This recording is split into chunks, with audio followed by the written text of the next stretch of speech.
हाय, current affairs का session, current affairs अप्रैल 2020। अभी जो सेशन हम स्टार्ट करेंगे करंट अफेयर्स करंट जीके का सेशन अप्रैल 2020 वाला, जिसके अंदर सभी इंपॉर्टेंट क्वेश्चंस है।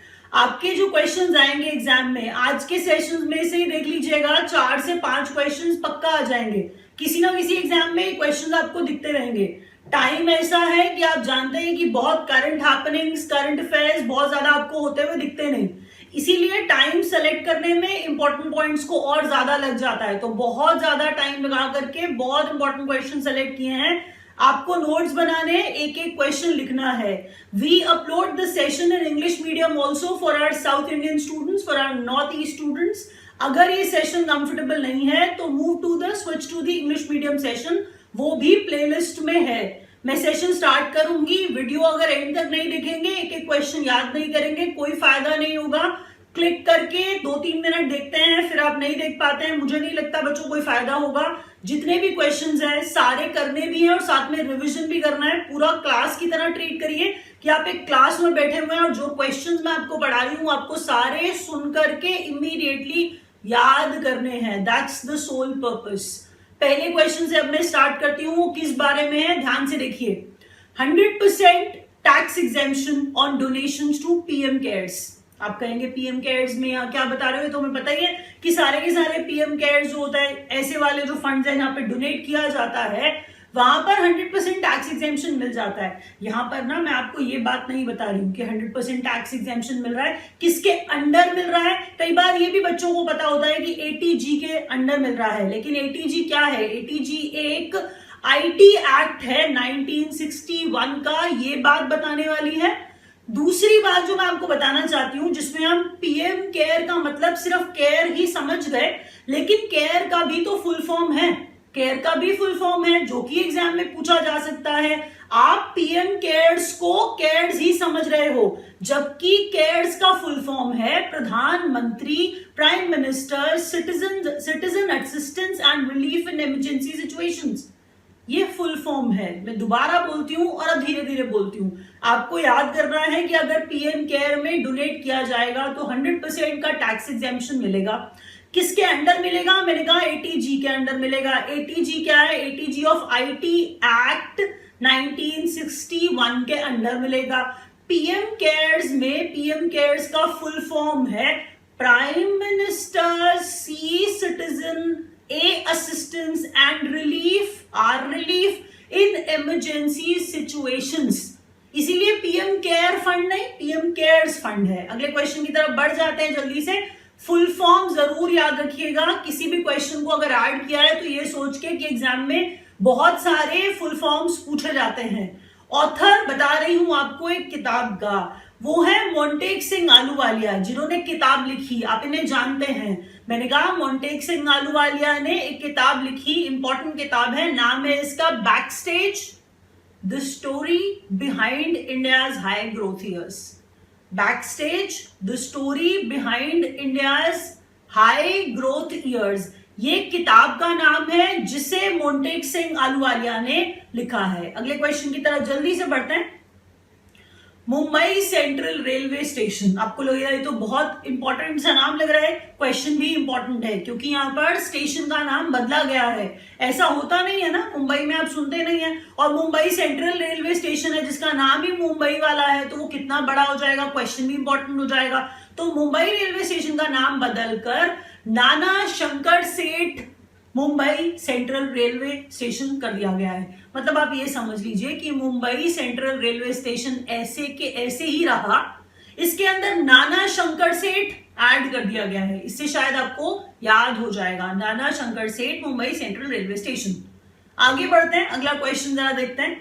चेयरमैन नए बनाए गए हैं नैस्कॉम के, इन्फोसिस वाले यूबी प्रवीण राव इन्फोसिस वाले नैस्कॉम के नए चेयरमैन बन गए हैं। तो अगर आप नैस्कॉम की फुल फॉर्म ना जानते हो तो मैं आपके लिए बता दूं कि national Association of software, NAS पहले वाला, जिसका मैंने आपको एक्सपैंडेड फॉर्म बताया है।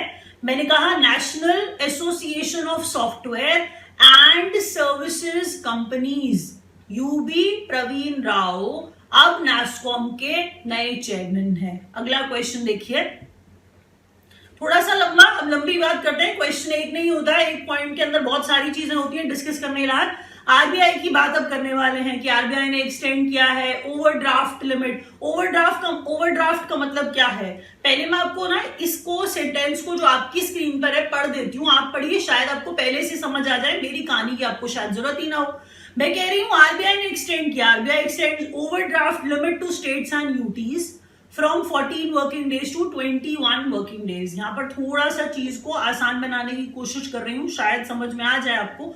ओवरड्राफ्ट का मतलब हम लोन की बात कर रहे हैं। ओवरड्राफ्ट का मतलब हम क्या बात कर रहे हैं, लोन की बात कर रहे हैं। हम कह रहे हैं कि अगर आपने क्रेडिट कार्ड लिया था, आपकी बात कर रही हूं मैं, आपकी बात कर रही हूं कि अगर आपने क्रेडिट कार्ड लिया था तो एक साइकिल है, उसके लिए बैंक को आप रीपे करते हो। क्रेडिट कार्ड में क्या करते हो, आप पैसे बैंक से बोरो करते हो ना, आपके पैसे नहीं होते, वो आप बैंक से बोरो करते हो और आप उसको बैंक को बिल की फॉर्म में रीपे करते हो, तो उसका एक साइकिल है। सपोज आपके क्रेडिट कार्ड का साइकिल 14 दिन का था, उसको कोविड का प्रॉब्लम चल रहा है, हम सब जानते हैं, हर चीज में हमें हर किसी को रिलैक्सेशन देना ही होगा, तो इसे रिलैक्सेशन ट्रीट करिए कि अगर यहां पर जो बात हो रही है, यहां पर आपकी और मेरी नहीं हो रही है, यहाँ पे स्टेट्स की और यूनियन टेरिटरीज की ओवरड्राफ्ट की बात हो रही है, तो वही क्रेडिट कार्ड वाले बिल की बात करिए कि जब आपने रीपे करना था। सिमिलरली अगर स्टेट्स और यूनियन टेरिटरीज को वापस करना है तो वो जो ओवरड्राफ्ट है, जो वापस करने वाला पैसा वाला साइकिल है,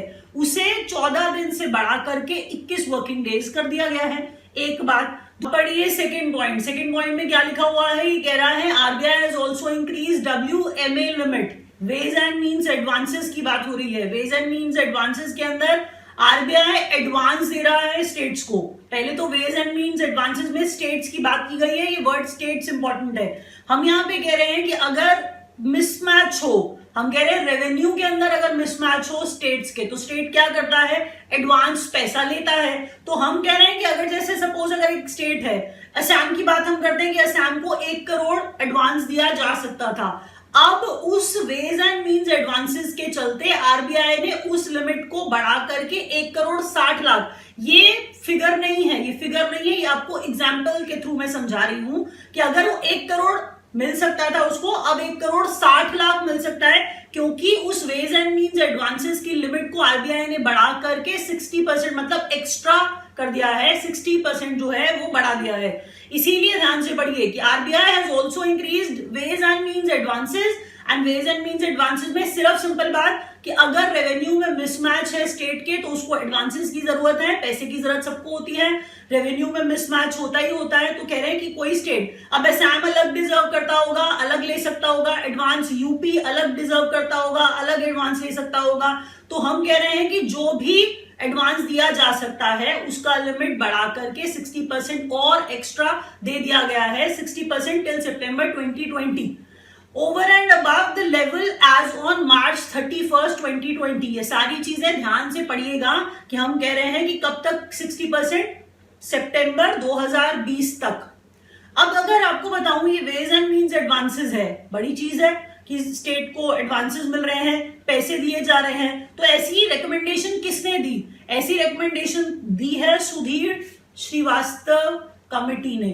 प्लीज याद रखिएगा ये क्वेश्चन जो मैं अभी आपको, ये पेज में जो मैंने आपको 3 पॉइंट्स पढ़ाया ना, ये तीनों पेपर में आ जाएंगे, किसी ना किसी कंपेटिटिव एग्जाम में आप इसको पक्का देखने वाले हो। सुधीर श्रीवास्तव कमेटी ने सजेस्ट किया है कि WMA लिमिट को बढ़ा दो। अगले क्वेश्चन की तरफ जरा जल्दी से बढ़ जाते हैं। Number 1 state in micro irrigation under प्रधानमंत्री कृषि सिंचाई योजना।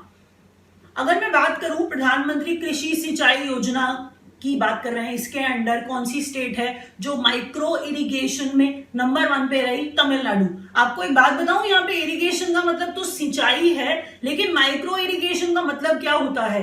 माइक्रो इरिगेशन को अगर थोड़ा सा सिर्फ आपको समझाने के लिए ऊपर से मीनिंग बता दूं तो माइक्रो इरिगेशन का मतलब है यहाँ पर आप पानी की क्वांटिटी कम इस्तेमाल करते हो और प्रोडक्शन आपकी फिर भी बहुत अच्छी है। आपने कर्नाटका और तमिलनाडु का पानी का जो डिस्प्यूट है, वो सब जानते हैं कि तमिलनाडु के पास पानी का प्रॉब्लम रहता है, लेकिन फिर भी प्रोडक्टिविटी अच्छी मैनेज करी, क्वांटिटी पानी की कम लगाते हैं। माइक्रो इरिगेशन हम इसे कह रहे हैं, और हम कह रहे हैं कि इसमें नंबर 1 स्टेट माइक्रो इरिगेशन में अंडर प्रधानमंत्री कृषि सिंचाई योजना तमिलनाडु। 2019 और 20 की बात यहां पर हो रही है। अगला क्वेश्चन देखिए, वर्ल्ड गेम्स 2022। अब इस पेज में जो मैंने 4 क्वेश्चंस डाले हैं ना, ये भी आपको दिखेंगे, इसमें से 1 या 2 क्वेश्चंस पक्का।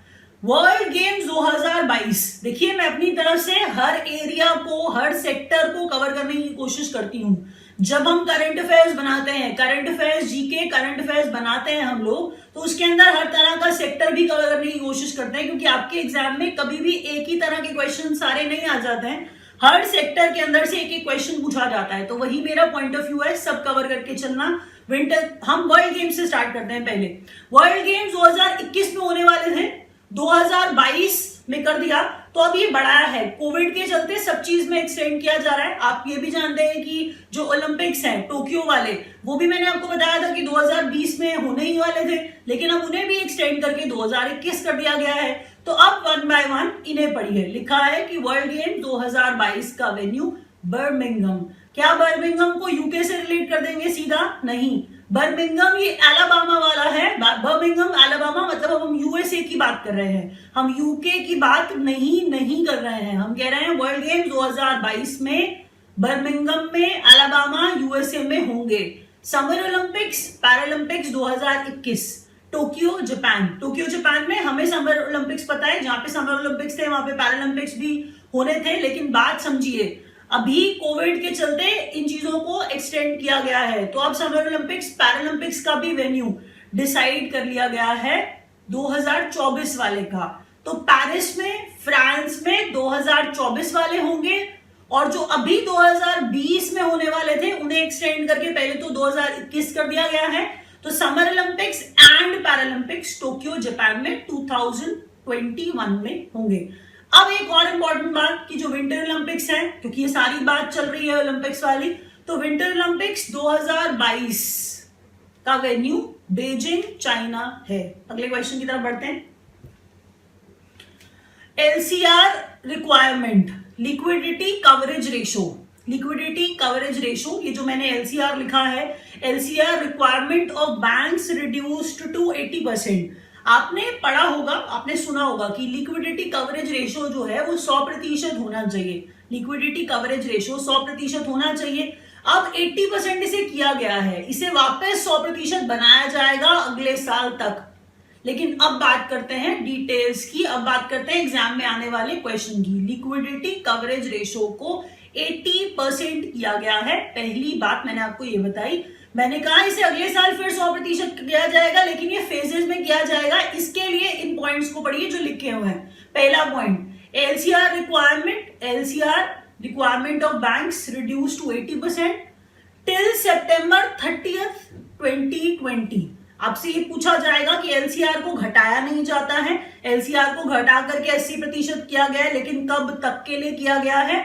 तो ये सितंबर 30 2020, सितंबर 30 2020 तक ही 80% है। उसके बाद सितंबर, जब 30 सितंबर खत्म हो जाएगा, अक्टूबर आ जाएगा, तो अक्टूबर 2020 से मार्च 2021 तक 90% रहने वाला है। उसके बाद 1 अप्रैल आ जाएगा, मार्च खत्म होगा, मार्च के बाद 1 अप्रैल, तो 1 अप्रैल ऑनवर्ड्स इसे फिर से 100% कर दिया जाएगा। तो इन तीनों पॉइंट्स में से एक पॉइंट एग्जाम में आपको दिखेगा कि 100% एलसीआर वापस कब होने वाला है। तो हम कह रहे हैं कि April 1 2021। RBI to conduct ₹50,000 crore TLTRO 2.0। मतलब हम बात कर रहे हैं यहां पर, पहले तो TLTRO है क्या? Targeted long term repo operations है, targeted long term repo operations है TLTRO। तो आरबीआई क्या कंडक्ट कराने वाला है? 50,000 करोड़ का targeted long term repo operations. और हम कह रहे हैं इस targeted long term repo operations का जो टेन्योर है, वो टेनर जो मैंने लिखा है दैट इज टेन्योर, तो मैं कह रही हूं वो जो टेन्योर है वो 3 साल का है। आपको फुल फॉर्म हर हाल में याद करनी है targeted long term repo operations की। अगले क्वेश्चन की तरफ बढ़ते हैं, जरा देखिए।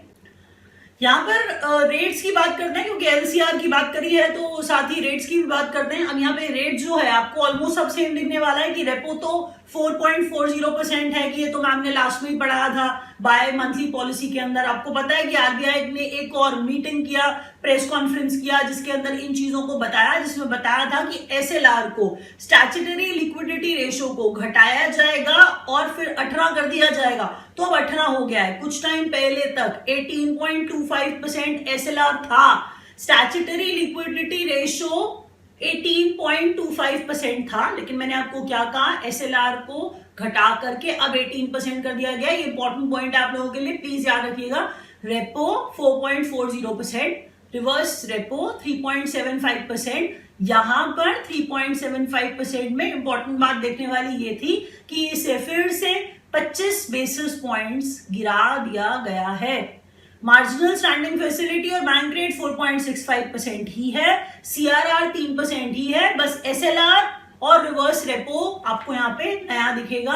और मैंने जानबूझ के ये डेट्स लिखी हैं ताकि अगर चेंज हो तो आपको याद रहे कि रेट्स एंड रेशियो जो मैम ने पढ़ाया था 20 अप्रैल 2020 तक का है, ये तो मैं आपको ये बता रही हूं ताकि फर्दर कोई चेंज है तो तब दोबारा पढ़ेंगे। अगला क्वेश्चन, चलिए नेक्स्ट क्वेश्चन क्या है। नेक्स्ट क्वेश्चन में हम पढ़ने वाले हैं इंपॉर्टेंट डेज, अप्रैल के इंपॉर्टेंट डेज। तो हम कह रहे हैं पहला जो डे है वो है वर्ल्ड होम्योपैथी डे। तो वर्ल्ड होम्योपैथी डे में हम कह रहे हैं 10 अप्रैल को ऑब्जर्व किया जाता है होम्योपैथी डे। तो फादर ऑफ होम्योपैथी कहा जाता है डॉक्टर सैमुअल हैनमन को। तो हम कह रहे हैं डॉक्टर सैमुअल जो हैनमन है, डॉक्टर सैमुअल हैनमन जो है, हम कह रहे हैं इनका बर्थडे 10 अप्रैल को होता है, तो उसको कमेमोरेट करने के लिए 10 अप्रैल को ही वर्ल्ड होम्योपैथी डे ऑब्जर्व किया जाता है। थीम जो रखा गया वो है enhancing the scope of homeopathy in public health, enhancing the scope of homeopathy in public health. याद रखिएगा, थीम भी इक्वली इंपॉर्टेंट है। अगले दिन की तरफ जल्दी से बढ़ते हैं। अगला दिन कहता है वर्ल्ड हेरिटेज डे। आपको बताऊं एग्जाम में पॉसिबिलिटी है कि वो वर्ल्ड हेरिटेज डे ना डालें, क्योंकि ये शायद थोड़ा आसान लगता है। अगर वर्ल्ड हेरिटेज डे को वो international day for monuments and sites भी डाल दें, international day for monuments and sites भी डाल दें तो कोई प्रॉब्लम नहीं है, सेम ही बात कर रहे हैं वो। मॉन्यूमेंट्स और साइट से समझ जाइएगा कि हेरिटेज ना, मॉन्यूमेंट्स एंड साइट्स से समझ जाइएगा कि हेरिटेज की बात हो रही है। तो हम कह रहे हैं वर्ल्ड हेरिटेज डे 18 अप्रैल को, 18 अप्रैल को ऑब्जर्व किया जाता है, जिसका थीम रखा गया था shared cultures, shared heritage, shared responsibility. हाँ, जो की बात भी ठीक है, तो जरा पढ़िए और मीनिंग समझिए। हम कह रहे हैं shared cultures, shared heritage, shared responsibility, world heritage day 18 अप्रैल। अब है वर्ल्ड हीमोफीलिया डे। हीमोफीलिया के अंदर, हीमोफीलिया मेडिकल प्रॉब्लम है, ये सब शायद जानते होंगे आप लोग, कि जहां पर ब्लड क्लॉट करना, जमना बंद कर देता है तो एक्सेसिव ब्लीडिंग हो जाती है। एक्सेसिव ब्लीडिंग हो जाती है तो हीमोफीलिया मेडिकल कंडीशन है। छोटी सी इंजरी हो गई और खून बहता जा रहा है, बहता जा रहा है, बहता जा रहा है, क्लॉट ही नहीं कर रहा है, तो मेडिकल प्रॉब्लम है ना, तो हम कह रहे हैं कंडीशन है ये। तो वर्ल्ड हीमोफीलिया डे, हीमोफीलिया वो वाला हीमोफीलिया, तो वर्ल्ड हीमोफीलिया डे ऑब्जर्व करते हैं 17 अप्रैल को, जिसका थीम गेट पॉजिटिवली इन्वॉल्व, ऐसे करके पढ़िए, मुझे ऐसा लगता है शायद आपको याद हो जाएगा। नहीं पढ़ना चाहते हैं, आपको लग रहा है कि हम तो सिर्फ प्लस का साइन बोल के याद करेंगे, कोई बात नहीं, आप ऐसे पढ़ लीजिए गेट प्लस इन्वॉल्व। तो शायद ऐड करने वाली, लोगों को ऐड करने वाली बात भी है ये। तो गेट इन्वॉल्व, गेट इन्वॉल्व, ये क्या था, थीम वर्ल्ड हीमोफीलिया डे का, जो 17 अप्रैल को ऑब्जर्व किया जाता है। अगला question, People's Bank of China. तो हमारे यहाँ रिजर्व बैंक ऑफ चाइना, उनके वहां पीपल्स बैंक ऑफ चाइना, मतलब हम चाइना के सेंट्रल बैंक की बात कर रहे हैं। तो चाइना का जो सेंट्रल बैंक है उसका स्टेक एचडीएफसी में पहले भी था, लगभग 0.8% के आसपास। लेकिन आपको बता दूं स्टेक बहुत बढ़ा दिया। कितना बढ़ा कर दिया, 1.01% कर दिया है पीपल्स बैंक ऑफ चाइना ने एचडीएफसी में। अब आपको न्यूज ऐसे ही मिलेगी, क्योंकि पुराने वाले की कोई वैल्यू नहीं है, पुराने वाले की कोई इंपॉर्टेंस नहीं है, पहले कितना था क्या था हमें तो नया पता होना चाहिए। हम कह रहे हैं कि पीपल्स बैंक ऑफ चाइना ने अक्वायर किया है एचडीएफसी में स्टेक 1.01%। अगला क्वेश्चन, WHO के डायरेक्टर जनरल। तो WHO के डायरेक्टर जनरल, अब आपको बता दूं क्यों इंपॉर्टेंट है, क्योंकि कोविड-19 वाला प्रॉब्लम चल रहा है, इनको बार बार प्रेस कॉन्फ्रेंसेस करनी पड़ती हैं, इनको बतानी पड़ती है कि ये देश क्या गलतियां कर रहा है और क्या किस तरह का इंप्रूवमेंट इनको करना चाहिए, इसीलिए WHO इंपॉर्टेंट हो गया है। और WHO के जो डायरेक्टर है उनका नाम है थोड़ा सा मुश्किल, इनका नाम है डॉक्टर टेड्रो एडहेनम गेब्रेयेसस। ये इथियोपिया के हैं। कहां के हैं ये? इथियोपिया के हैं। Doctor Tedros Adhanom Ghebreyesus Ethiopia के हैं, जो WHO के डायरेक्टर जनरल हैं। अगला क्वेश्चन देखिए। अगला क्वेश्चन है suspension of funds under MP LAD scheme. पहले MP लैड से आपको बता दूं, आपको ज्यादातर MP लैड्स लिखा हुआ मिल जाएगा, तो जो S है ना वो स्कीम ही है। जैसे मैं अब MP लैड स्कीम बोल रही हूं तो MP यहाँ पे मेंबर ऑफ पार्लियामेंट की ही बात हो रही है। Member of parliament local area development scheme है कोई, तो कह रहे हैं इसको सस्पेंड किया है, सस्पेंड कर दिया है 2 साल के लिए, फाइनेंशियल ईयर 2021 और 21-22। अब आप इनको मेंबर ऑफ पार्लियामेंट से कनेक्ट करिए और समझिए कि उन्हें जो सैलरी दी जाती है उसमें 30% का कट किया गया है। MPs की सैलरी में 30% का कट किया गया है फाइनेंशियल ईयर 20 और 21 के लिए। सीधी बात है, सरकार को इसके लिए बहुत पैसा खर्च करना पड़ता है, तो 30% का कट किया गया है इसके अंदर। बस यहाँ पर फाइनेंशियल ईयर याद रखिएगा। अगले क्वेश्चन की तरफ जल्दी से बढ़ जाते हैं। पीटा हीरो टू एनिमल अवार्ड। आपको लगेगा ये क्या है? अब पीटा हम सब जानते हैं, एनिमल्स की कोई देखभाल करता है तो उसको अवार्ड दिया जाना चाहिए और बहुत पक्का से दिया जाना चाहिए। यहाँ पर नवीन पटनायक जो उड़ीसा के CM है, उड़ीसा के CM ने कोई फंड एलोकेट किया, कुछ फंड एलोकेट किया था। अभी आप जानते हैं कोविड के चलते स्ट्रे एनिमल्स की कितनी खराब हालत है कि कोई उनकी हेल्प नहीं कर रहा, लेकिन नवीन पटनायक ने फंड एलोकेट किया जिसमें स्ट्रे एनिमल्स को फीड किया जाएगा। तो इतना अच्छा काम करने पे अवार्ड बिल्कुल बनता था। तो पीटा हीरो टू एनिमल अवार्ड, पीटा हीरो टू एनिमल अवार्ड नवीन पटनायक को दिया गया। अगली बात पढ़ते हैं और ध्यान से सुनते हैं। यहां पर हम बात कर रहे हैं उत्कल दिवस की। अब आप कहेंगे ये क्या है? जब नवीन पटनायक जी की बात हुई तो उसी में मैं ऐड कर दूं कि 1 अप्रैल को उत्कल दिवस मनाया जाता है। उत्कल दिवस है क्या? उत्कल दिवस जो है जिसमें उड़ीसा को स्टेटहुड मिला, उड़ीसा स्टेट बन गया, तो ये 1 अप्रैल को हुआ था। तो 1 अप्रैल उड़ीसा का स्टेटहुड मतलब उत्कल दिवस है। और 1936 में उड़ीसा को एक अलग प्रोविंस, अलग प्रांत बनाया गया था 1936 में। तो 1 अप्रैल उड़ीसा का उत्कल दिवस। अगला क्वेश्चन, यूनिसेफ ने पार्टनर किया किसके साथ? नहीं, उल्टा बोलना चाहिए, हिंदुस्तान यूनिलीवर ने पार्टनर किया यूनिसेफ के साथ। बात एक ही है, एक ही बात कर रही हूं। एक्चुअल में मैं आपको कैंपेन का नाम बता रही हूं। कोविड-19 से लड़ना है और सबके सब पार्टिसिपेशन दिखा रहे हैं, तो हिंदुस्तान यूनिलीवर ने यूनिसेफ के साथ पार्टनर करके कोविड-19 से लड़ने के लिए कैंपेन चलाया और वो कैंपेन का नाम है break the chain. Break the chain campaign का नाम है। हिंदुस्तान यूनिलीवर और यूनिसेफ के बीच का कैंपेन है। किसके लिए है? कोविड-19 से लड़ने के लिए है। तो प्लीज याद रखिएगा। अगला क्वेश्चन है memoirs and miss information. Memoirs and miss information. अब ये कहेंगे क्या है? क्या बात करने लग गई मैम बीच में? एक्चुअल में मैं किताब का नाम ले रही हूं, जो किताब लिखी है जिम कैरी एंड डाना वाशन ने। हम कह रहे हैं मेमोयर्स एंड मिस इन्फॉर्मेशन, ये किताब का नाम है। ये कुछ इंपॉर्टेंट किताबें हैं जो आपकी स्क्रीन पे आपके सामने अभी आ रही हैं और जिनको मैं अच्छे से एक्सप्लेन करके आपको याद कराना चाहती हूं। जीसस ट्रिलॉजी, आप कहेंगे जीसस ट्रिलॉजी तो हमने पहले ही पढ़ी हुई है। ट्रिलॉजी में ट्राई आ रहा है, ट्राई को मतलब हम 3 की बात कर रहे हैं। नीचे 3 किताबों के नाम मैंने लिखे हैं। पहला है childhood of Jesus, the childhood of Jesus. दूसरा है the school days of Jesus. तीसरा है द डेथ ऑफ जीसस। आपको मैं बताऊं, जब आपने ट्रिलॉजी पढ़ी तो उसमें ट्रिलॉजी में जो किताबें थी वो 3 अलग किताबें होंगी, अलग राइटर होंगे। यहां पर जिस ट्रिलॉजी की बात हम कर रहे हैं वो इन 3 ट्रिलॉजी इनकी बात कर रहे हैं जिसमें 3 किताबें आती हैं। John Maxwell, J.M. कोएट्जी ने लिखी है childhood of Jesus, school days of Jesus, death of Jesus. कितना आसान है? Childhood of Jesus, school days of Jesus, death of Jesus. John Maxwell Coetzee, आपको याद ऐसे रखना है कि एग्जाम में पॉसिबिलिटी ये नहीं है कि पॉसिबिलिटी ये हो कि आपको तीनों नाम आ जाए। वो ये पूछ लेगा कि चाइल्डहुड ऑफ जीसस किसने लिखी, या वो ये पूछ लेगा कि डेथ ऑफ जीसस किसने लिखी, तो आपको नाम बताना पड़ेगा जॉन मैक्सवेल कोएट्जी। अगला question, ambassador of RBI Twitter campaign for digital payment adoption. क्या याद रख पाएंगे कि आरबीआई डिजिटल पेमेंट्स को प्रमोट करने के लिए ट्विटर हैंडल बनाया है उसने, और उसके लिए उसने एम्बेसडर बनाया है। याद रखिए, अमिताभ बच्चन को इसका एम्बेसडर बनाया गया है, जिसमें आरबीआई प्रमोट कर रहा है डिजिटल पेमेंट्स करें, हम लोग डिजिटल पेमेंट्स करें। अगले क्वेश्चन की तरफ जरा जल्दी से बढ़ जाइए। India to acquire from USA, कहानी ये कि हम कह रहे हैं कि इंडिया यूएसए से मिसाइल खरीदेगा। उसके बाद हम कह रहे हैं कि मार्क 54 MK54 लाइट वेट टॉर्पेडोज खरीदेगा। तो हम क्या कह रहे हैं, India to acquire from USA. Harpoon नाम है, हार्पून ब्लॉक 2 मिसाइल्स एक, दूसरा MK54 लाइट वेट टॉर्पेडोज खरीदेगा।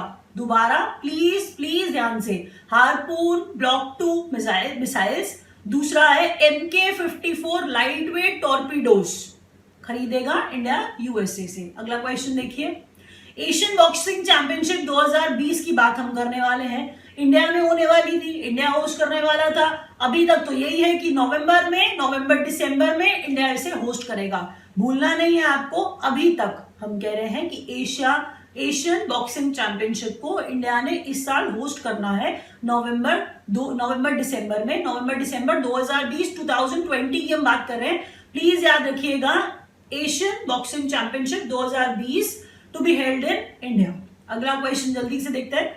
सॉवरेन गोल्ड बॉन्ड्स है, इंडियन गवर्नमेंट ऑफ इंडिया ने आरबीआई के साथ, आप ये समझिए कि कोलैबोरेशन में, मतलब कंसल्ट करके उनसे सॉवरेन गोल्ड बॉन्ड्स को लॉन्च किया। तो सॉवरेन गोल्ड बॉन्ड्स में आपको बता दूं, आपसे क्वेश्चन ये जरूर पूछा जाएगा कि आप मिनिमम इन्वेस्टमेंट कितना कर सकते हैं। तो मिनिमम इन्वेस्टमेंट आप 1 ग्राम गोल्ड का कर सकते हैं जी, मात्र 1 ग्राम गोल्ड का मिनिमम इन्वेस्टमेंट होना चाहिए। इसका टेन्योर है 8 इयर्स का, इसका टेन्योर क्या है, 8 इयर्स का है।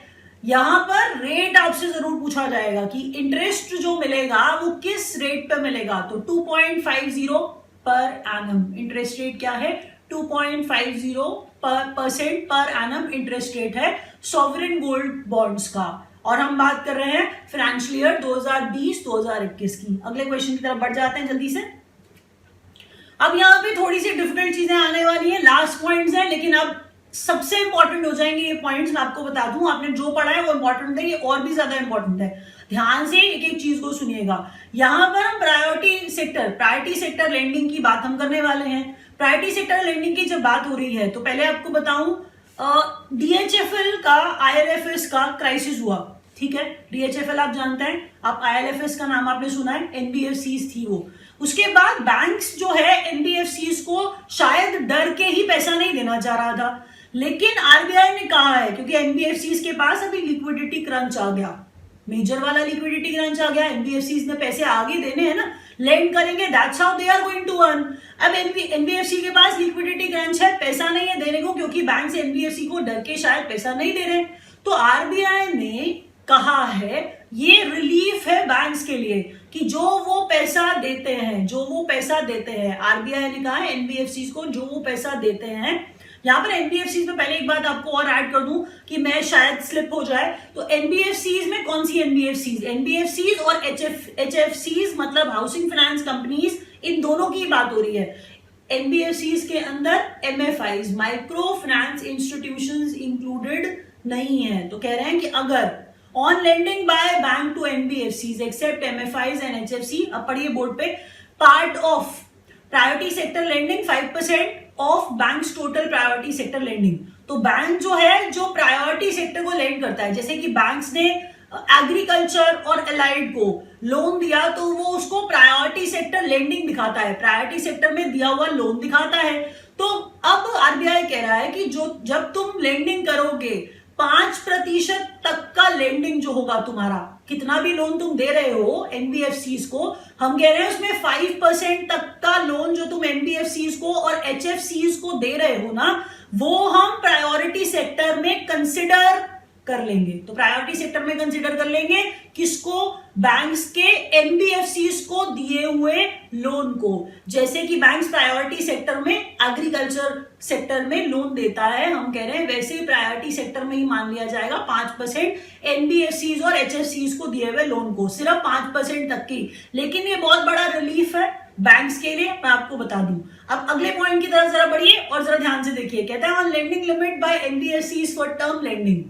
अब यहाँ पे हम टर्म लेंडिंग की बात करते हैं कि जो टर्म लेंडिंग है जिसमें एग्रीकल्चर को लोन दिया जा रहा है, on lending limit by NBFCs for term lending component under agriculture. फिर प्रायोरिटी सेक्टर की बात चल रही है बात, लेकिन हम क्या यहाँ पे करने वाले हैं? टर्म लेंडिंग की। यहाँ पर लोन दिया जा रहा है एग्रीकल्चर में, तो कह रहे हैं कि सिंगल बोरोवर को आप 10 लाख तक का, उसके बाद माइक्रो एंड स्मॉल एंटरप्राइजेस, यहाँ पे मैंने एमएसएमईज नहीं बोला है, ऑब्जर्व करिए, एमएससीज बोला है, माइक्रो एंड स्मॉल बोला है, मीडियम शब्द का इस्तेमाल नहीं किया है मैंने। ये भी प्रायोरिटी सेक्टर लेंडिंग का ही पार्ट है। माइक्रो एंड स्मॉल एंटरप्राइजेस जो है इनके अंदर भी लिमिट तय की गई है। जैसे एग्रीकल्चर में पर बोरोवर 10 लाख तक।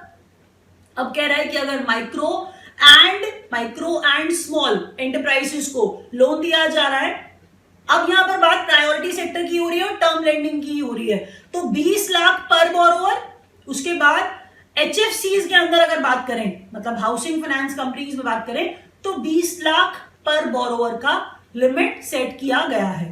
तो जल्दी से रिवीजन स्टार्ट करते हैं, पहले क्वेश्चन में आ जाते हैं। सबसे पहला क्वेश्चन हमने पढ़ा था जिसमें हमने कहा था कि 100% का टैक्स एग्जेम्पशन मिलता है अगर आप लोग पीएम केयर्स फंड में डोनेट करते हैं under 80G of IT act 1961, जिसमें पीएम केयर्स का फुल फॉर्म आपके एग्जाम में आ सकता है, जिसको ऑब्जर्व कोई नहीं करेगा लेकिन ये एग्जाम में आ जाएगा।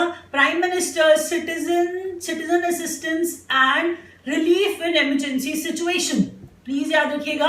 Author of backstage the story behind India's high growth years, Montek Singh Ahluwalia की किताब है ये। अगला क्वेश्चन है, मुंबई सेंट्रल रेलवे स्टेशन का नाम बदलकर नाना शंकर सेठ मुंबई सेंट्रल रेलवे स्टेशन कर दिया गया है।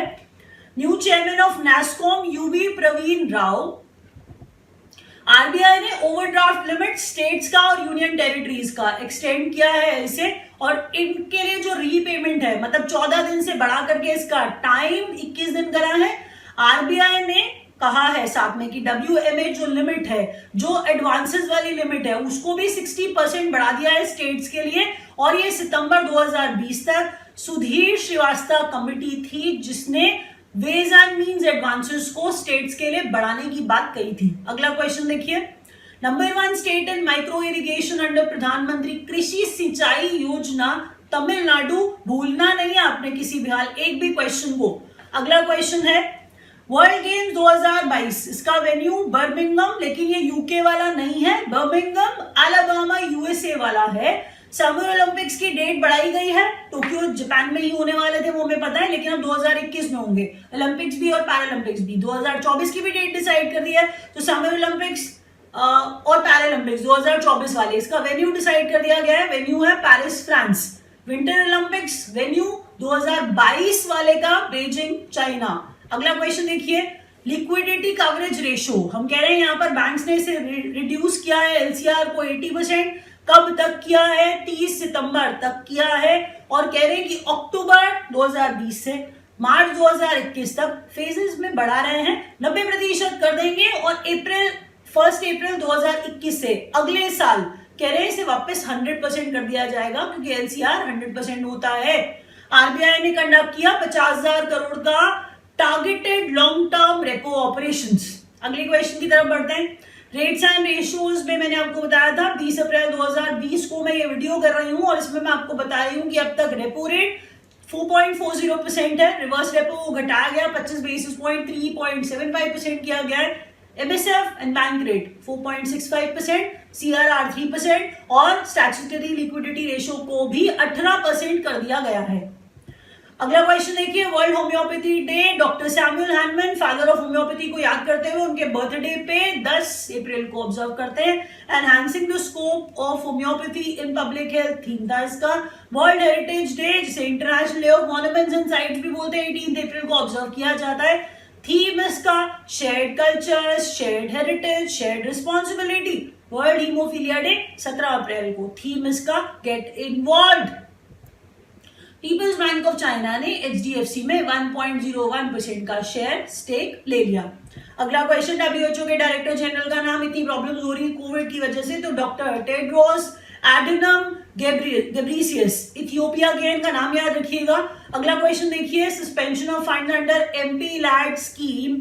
एमपी लैड स्कीम ये 2 साल के लिए इसे सस्पेंड किया गया और एमपी लैड्स का फुल फॉर्म आपको बताया था मैंने, MP local area development scheme, और एमपीज की सैलरी 30% कट की गई है 1 साल के लिए। अगला क्वेश्चन देखिए, पीटा का हीरो 2 एनिमल अवार्ड नवीन पटनायक को। 1 अप्रैल को उत्कल दिवस मनाया जाता है उड़ीसा का, जो कि स्टेटहुड डे है, जिस दिन उड़ीसा स्टेट बना था। 1936 में उसे एक सेपरेट प्रोविंस बनाया गया था। मेरा कहने का मतलब ये था। अगला क्वेश्चन देखिए, यूनिसेफ पार्टनर किया है हिंदुस्तान यूनिलीवर के साथ, जिसमें ब्रेक द चेन कैंपेन चलाया है उसने कोविड-19 से लड़ने के लिए। मेमोयर्स एंड मिस इन्फॉर्मेशन किताब लिखी है जिम कैरी एंड डाना वाशन ने। हम कह रहे हैं Jesus trilogy, John Maxwell Coetzee की किताब, जिसमें 3 किताबें हैं, childhood of Jesus, school days of Jesus और डेथ ऑफ जीसस। आरबीआई ने अपने ट्विटर कैंपेन पे डिजिटल पेमेंट्स को बढ़ावा देने के लिए एम्बेसडर बनाया है अमिताभ बच्चन को। इंडिया यूएसए से खरीदेगा harpoon block 2 missiles, MK-54 light weight torpedoes. Asian boxing championship 2020 India में नवंबर-दिसंबर में होने वाली है जी इसी साल। सॉवरेन गोल्ड बॉन्ड्स हैं जो लॉन्च किए हैं गवर्नमेंट ऑफ इंडिया ने, जिसमें मिनिमम इन्वेस्टमेंट 1 ग्राम गोल्ड का है, जिसका टेन्योर 8 साल का है, और जिसमें आपको जो रेट है, इंटरेस्ट रेट है, वो 2.50% पर एनम मिलेगा। लेंडिंग की बात हम यहाँ पर कर रहे थे कि प्रायोरिटी सेक्टर लेंडिंग इसको डिस्क्राइब करते हुए फर्दर आरबीआई ने बैंक्स को कैसे रिलीफ दिया है कि आप अगर एनबीएफसीज को, जिसमें एमएफआईज इंक्लूडेड नहीं है, एनबीएफसीज और हाउसिंग फाइनेंस कंपनीज को इंक्लूड कर रहे हैं। हम कह रहे हैं अगर ये लोन देते हैं प्रायोरिटी सेक्टर लेंडिंग मान लिया जाएगा। अगर एनबीएफसीज को बैंक लोन देते हैं 5% तक का लोन प्रायोरिटी सेक्टर में रखेंगे। उसके बाद कहा था कि एग्रीकल्चर में टर्म लेंडिंग हो रही है, तो पर borrower 10 lakh, micro and small enterprises में अगर टर्म लेंडिंग है तो हम कह रहे हैं कि 20 लाख पर बोरोवर। अगर हाउसिंग फाइनेंस कंपनीज में है लेंडिंग तो कह रहे हैं 20 लाख पर बोरोवर की लिमिट है। चलिए रैप अप कर रहे हैं, और वीडियोस के लिए सब्सक्राइब जरूर कर लीजिएगा, वीडियो को लाइक कर दीजिएगा अगर अच्छा लगा हो तो। Thank you.